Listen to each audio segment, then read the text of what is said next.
हरे राम राम राम हरे हरे हरे कृष्ण कृष्ण कृष्ण हरे हरे. सद्गुरुनाथ महाराज की जय. ஆழ்வார்கள் நாயன்மார்கள் எல்லாரும் பகவன் நாமத்தினுடைய பெருமையை தான் சொல்லியிருக்காங்க. வேதம் நான்கினும் மெய்ப்பொருளாவது நாதன் நாமம் நம சிவாயவே. சிவ சிவ என்றிட தீவினை மாளும். அப்படியா பதிகம் முழுக்க எடுத்து பார்த்தாலும் பகவன் நாமத்தினுடைய பெருமை தான் இருக்கு. ஆழ்வார்களுடைய பாசுரங்களை எடுத்து பார்த்தாலும் நாராயண நாமத்தினுடைய பெருமையை சொல்றார். அதுலயும் திருமாலைன்னு ஒரு கிரந்தம் தொண்டடி பொடியாழ்வார் அவர் எழுதினது. அது முழுக்கவே நாமகீர்த்தனத்தினுடைய பெருமை தான். அந்த திருமாலை பாசுரங்கள் அனைத்தும் அருணகிரிநாதர் பின்னாடி வந்த எவ்வளவோ பக்தர்கள் பகவன் நாமத்தினுடைய பெருமையை தான் நிறைய பாடிட்டு போயிருக்காங்க. ஆனாலும் வித்வான்கள் மத்தியில பகவன் நாமம் அப்படிங்கிறது மோட்சம் தராது, ஏதோ ஒரு சாமானிய ஜனங்களுக்கு ஒண்ணுமே பண்ண முடியாதவா ஏதோ கோவிந்தான்னு சொல்லிட்டு இருக்கட்டும் அப்படிங்கிறது தான் வித்வான்களுடைய அபிப்பிராயமா இருந்தது. இவ்வளவு ஆழ்வார்கள் நாயன்மார்கள் எவ்வளவோ பக்தர்கள் பாடினாலும் கூட அவன் அதை ஏத்துக்கல. எல்லாருமே சங்கரர் பண்ணின அத்வைத சித்தாந்தம், ராமானுஜர் பண்ணின விசிஷ்டாத்வைத சித்தாந்தம், மத்வர் பண்ணின துவைத சித்தாந்தம், இதேதான் திரும்பி திரும்பி திரும்பி திரும்பி பேசிட்டு இருந்தா. பகவன் நாம போதேந்திர சுவாமிகள் தான் இதுக்கு ஒரு முடிவு கட்டணும்னு ஆரம்பிச்சு பகவன் நாம சித்தாந்தம் அப்படின்னு பண்ணினார். அத்வைத மாதிரி, விசிஷ்டாத்வைத மாதிரி, துவைத மாதிரி. பகவன் நாமா அப்படிங்கிறது ஏதோ சாமானிய ஜனங்களுக்கு இல்ல, மோட்சத்தை தரக்கூடியது அப்படிங்கிறதா பகவன் நாம சித்தாந்தம் முதல்ல பண்ணினது பகவன் நாம போதேந்திர சுவாமிகள் தான். 8 கிரந்தங்கள் பண்ணினார். அதுல 6 கிரந்தங்கள் கிடைக்கல, 2 கிரந்தங்கள் தான் கிடைக்கிறது. அதுல முக்கியமா பகவன் நாம ரசோதயம்ங்கிற ஒரு கிரந்தம். அது ரொம்ப பெரிய கிரந்தம், ரொம்ப கம்பீரமான ஒரு கிரந்தம். அந்த கிரந்தத்துல ஒவ்வொரு உல்லாசம்னா சாப்டர், வேதத்திலிருந்து, தர்மசாஸ்திரத்திலிருந்து, இதிகாசத்திலிருந்து, புராணத்திலிருந்து எடுத்து எடுத்து எடுத்து எடுத்து பகவன் நாமத்தினுடைய பெருமையை காண்பிக்கிறார். இந்த பகவன் நாமமே மோட்சம் தரும். யம நியம ஆசன பிரத்யாகார தாரண தியானம் சமாதின்னு அஷ்டாங்க யோகம் பண்றவா எந்த ஒரு ஸ்திதியை அடையறாளோ, வேதாந்த விசாரம் பண்றவா எந்த ஒரு ஸ்திதியை அடையறாளோ, அந்த ஒரு ஸ்திதியை பகவன் நாமமே கொண்டு விட்டுடும். வேற அந்நியதா சாதன தேவையில்லை அப்படிங்கிறார். ஒரு கால் பாகவதால் தங்களுடைய வாழ்க்கையில ஏற்படக்கூடிய சில பாபங்களுக்கு பரிகாரம் பண்ணிண்டா கூட பகவன் நாமம் தான் பெருசு, பரிகாரம் பெருசு இல்லைங்கிறார். அதுக்கு ஒரு உதாரணம் போதேந்திரால் சொல்றார். ஒரு ராஜாவுக்கு வியாதி வந்துடுத்து, ஒரு டாக்டர் தான் அந்த வியாதியை ஸ்வஸ்தம் பண்றான். அதுக்காக டாக்டர் ராஜாவோட பெரியவன் ஆயிட மாட்டான் அப்படிங்கிறார். பகவன் நாமம் தான் ரொம்ப பெருசுங்கிறார். அப்ப பகவன் நாமத்தையே இவ பண்ணக்கூடிய ஒரு பாபங்களுக்கு பிராயச்சித்தமா விதிக்காம, வேணும்னா ஏதாவது பிராயச்சித்தம் பண்ணிக்கோ அப்படின்னு சொல்லுவானே அப்படின்னா, நல்ல நம்ம ஒரு காசு கொடுத்து நல்ல டிஸ்டில்டு வாட்டரா அந்த வாட்டர் வாங்குறோம், அதை வாங்கி ஆத்த அலம்பி விடுவானே, சாதாரண தண்ணி ஆத்த அலம்பி விடுறதுக்கு போரும். பகவன் நாமா பவித்திரம், அது மோட்ச சாதனமா இருக்கட்டும், அது பாப்பத்தை போக்குறதுக்கு வேற ஏதாவது பண்ணிட்டு போவோம் அப்படிங்கிறார்.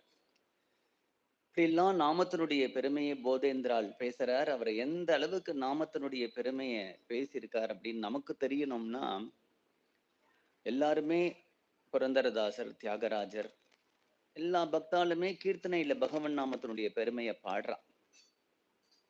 ஆனாலும் நாம சித்தாந்தமா ஒரு கீர்த்தனை யாருமே பாடல. நாராயண தீர்த்தர் ஆந்திராலிருந்து திருப்பதி போயிட்டு திரும்பி கிளம்பி வந்து நடுக்காவேரிக்கு வரும்பொழுது சில காலம் பகவன் நாம போதேந்திராள் அதிஷ்டானத்துல அவர் தங்கியிருக்கார். தங்கியிருக்கும் பொழுது, ஏன்னா நாராயண தீர்த்தரும் நிறைய கிரந்தங்கள் பண்ணியிருக்கார். சாண்டில்ய பக்தி சூத்திரத்துக்கு ஒரு வியாக்கியானம் பண்ணியிருக்காரு. அதெல்லாம் நீ கிடைக்கல. அவரும் நாம சித்தாந்தமா நாம விஷயங்களா நிறைய கிரந்தங்கள் பண்ணியிருக்காரு. பகவன் நாம போதேந்திரால் பண்ணின அந்த ஓலைச்சுவடிகள் எல்லாம் பார்த்துட்டு கிருஷ்ணலீலா தரங்கினியில ஒரு இடத்துல தேவர்கள்லாம் கர்ப்பஸ்துதி பண்றா. அந்த இடத்துல நாம சித்தாந்தமா ஒரு தரங்கத்தை கொண்டு வந்து வைக்கிறார். ராமா கிருஷ்ணா கோவிந்தேதி நாம சம்பிரயோ அப்படின்னு ஆரம்பிக்கிறார். அதுல சொல்றார், ராம நாம கங்கைய மிலித்த கிருஷ்ண நாம யாமுனே கோவிந்த நாம சரஸ்வதி அப்படிங்கிறார். நம்ம எல்லாம் திரிவேணி சங்கமத்துக்கு கங்கா யமுனா சரஸ்வதி சேர்றதுன்னு தானே போறோம். இங்க ராமகிருஷ்ண கோவிந்தான்னு சொன்னா இங்கேயே ஸ்நானம் ஆயிடுத்து அப்படிங்கிறார். அதுல ஒவ்வொரு சரணமுமே இந்த நாம சித்தாந்தத்திலிருந்து எடுத்த திக்கு தேச கால அனபேக்ஷா சித்த சர்வ சுலபே. ஒரு சந்தியாவந்தனம் பண்ணணும்னா திக்க பார்க்கணும். நமஸ்காரம் பண்ணணும்னா திக்க பார்க்கணும். ராத்திரி 12 மணிக்கு சாத்வீகமான தேவதைகளை உபாசனை பண்ணக்கூடாது. அது தாமச வேலை, தேசம். வெளிநாட்டுல போய் யாகம் பண்ணக்கூடாது, அதுக்கான தேசம் இல்லை. கர்ம பூமி இமாம் பிராப்பிய கர்த்தவியம் கர்ம யத் சுபம் அப்படிங்கிற ராமாயணத்துல இதுதான் கர்ம பூமி அப்படிங்கிறார். ஆனா இந்த பகவன் நாமத்துக்கு திக்கு தேச கால அனபேக்ஷே சித்த சர்வ சுலபே சத்குரு கிருபா சொல்றார் இல்லையா. அப்ப இந்த நாராயண தீர்த்தருடைய இந்த சரணங்கள் எல்லாமே பகவன் நாம போதேந்திராளுடைய நாம சித்தாந்தத்திலிருந்து அவர் சொல்ற மாதிரியே கடைசியா பிரம்ம வித்யாம், இது பிரம்ம வித்யங்கிறார். ஆத்ம சாட்சா்காரத்தை ஜீவன் முக்திங்கிற உயர்ந்த ஸ்திதியை கொடுக்கக்கூடிய ஒரு வித்தை எது அப்படின்னார் பகவன் நாமம், நாம ஜபம். கேவலம் நாம ஜபம், வேற எதுவுமே வேண்டாம். தியானம் வேண்டாம், யோகம் வேண்டாம், எதுவுமே வேண்டாம். அப்படி சித்தாந்தம் பண்ணினார். போதேந்திரால் சமகாலத்துல ராம ராம ராம ராமன்னு தாரக மந்திரத்தை தான் அனவர்த்தமும் ஜபம் பண்ணிட்டு இருந்தார். அவருடைய சமகாலத்துல இருந்த ஸ்ரீதர் ஐயாவால் சிவநாமத்தை ஜபம் பண்ணிட்டு இருந்தார். பின்னாடி ஒரு 100 வருஷம் கழிச்சு வந்த சத்குரு சுவாமிகளுடைய காலத்துல 2 விஷயத்தினாலே அவர் சம்பிரதாயம் பண்ணினார். ஒரு விஷயம், ஏக நாமத்தை உட்கார்ந்துட்டு சொல்லணும் அப்படின்னா ரொம்ப விரக்தாளால தான் முடியும். 12 மணி நேரம், 10 மணி நேரம், 6 மணி நேரம் ஒரு ராகத்தாளத்தோட இருந்தா ஜில்லு ஜில்லு ஜில்லு ஜில்லுன்னு அது மணி போகிறதே தெரியாது. ஜனரஞ்சகமா இருக்கும், சித்தரஞ்சனமா இருக்கும்.